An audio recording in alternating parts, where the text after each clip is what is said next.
Оштогу Достук көпүрөсүнө суу топтолуп, унаалар араң жүрүп жатат. Ош шаарында Алишер Наваи көчөсүндөгү Достук көпүрөсүндө 28 ноябрь күнү жааган кардан улам суу топтолуп, унаа тыгыны пайда болду. Сууну азайтуу үчүн жеринде Ош тазалык ишканасынын кызматкерлери иштеп жатканын Спутник агенттигинин жергиликтүү кабарчысы билдирди.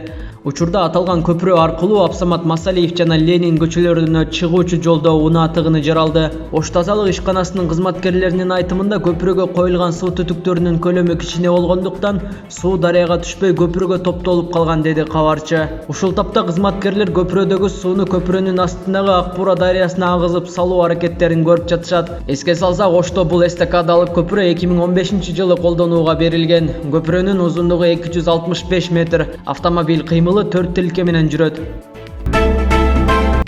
Азыркы конституция өтсө кайра төңкөрүш болот. Президенттикке талапкер Улукбек Кочкоров учурда сунушталып жаткан конституция тууралуу пикирин жергиликтүү басмалардын бирине берген маегинде билдирген. Эл ушунчалык кыйналды, ошондон улам алар мейли хан келип жашоону өзгөртө турган болсо болду деп калышты. Карапайым калкты жете турган жерине жеткирдик. Алар өзгөрүүнү талап кылып жатат. Бирок элге курултай керекпи же жогорку кеңешпи? Айтор билбей жатат. Алар кредиттен кутулсак жана чет жердеги балдарыбыз аман эсен келсе болду деп калышты. Ушундай эмоция менен чечим кабыл алышууда. Конституцияны шашпай талкуулап, туура чечим кабыл алышыбыз керек. Биринчи кезекте сапаттуу парламентти түптөшүбүз керек. Анан ошол жерде жакшы конституция жаралышы ыктымал. Азыркы конституция өтүп кете турган болсо, кайра төңкөрүш болуп кетиши ыктымал.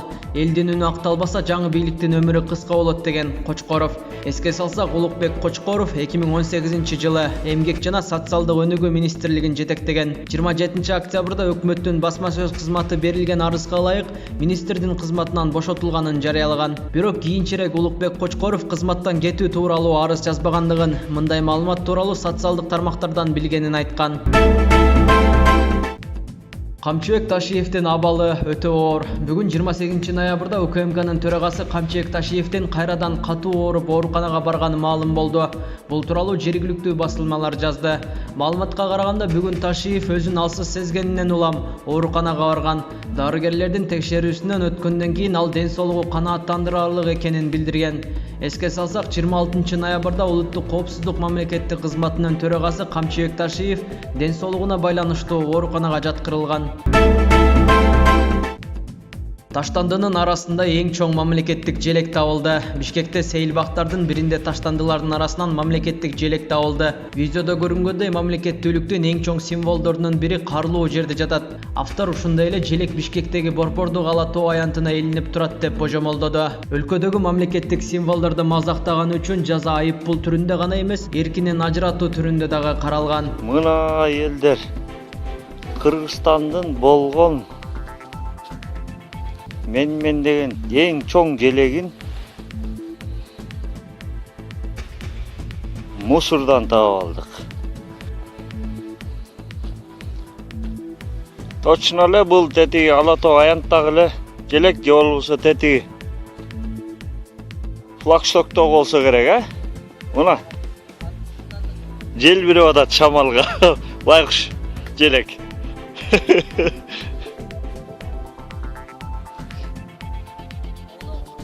Тоодо мындан чоңбу? Анда бул деген Ала тоо аянттагы эле. Же андан да башка барбы? Андан да башка.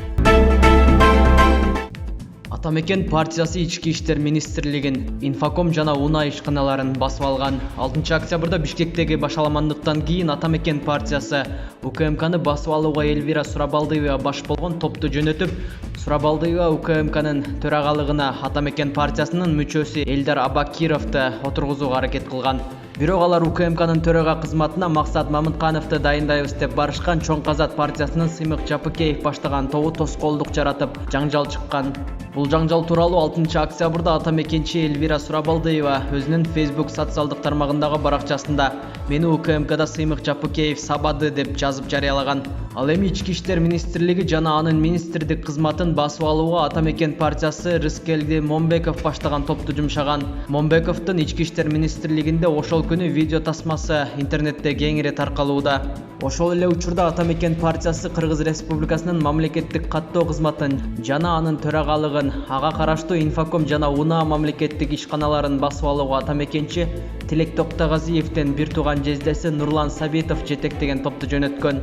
Атамекенчилер Кыргыз Республикасынын мамлекеттик каттоо кызматына барышып, ал жерде Нурлан Сабитовду мамкаттоо кызматынын төрагасы деп жарыялашат. Андан кийин жаңы дайындалган төрага Нурлан Сабитов Инфоком ишканасына барып, анын жетекчисин кызматтан алып, анын ордуна Атамекен партиясынын өкүлүн директор кылып дайындайт. Андан ары өзүн ГРСтин председателимин деп тааныштырып, Нурлан Сабитов УНА ишканасына барып, анын жетекчисин кызматтан алып, ордуна Атамекендин өкүлүн директор кылып дайындай баштаганда, УНА мамлекеттик ишканасынын эмгек жамааты каршы чыгып жаткан учур тартылган видео тасма биздин куржунга келип түштү. Ушундай эле ондогон кызмат басып алууларды ошол күндөрү бир гана легитимдүү бийлик органы болуп турган Кыргыз Республикасынын Коопсуздук кеңешинин секретариаты менен анын жетекчиси генерал Суваналиев токтотуп, баарын артка кайтарган.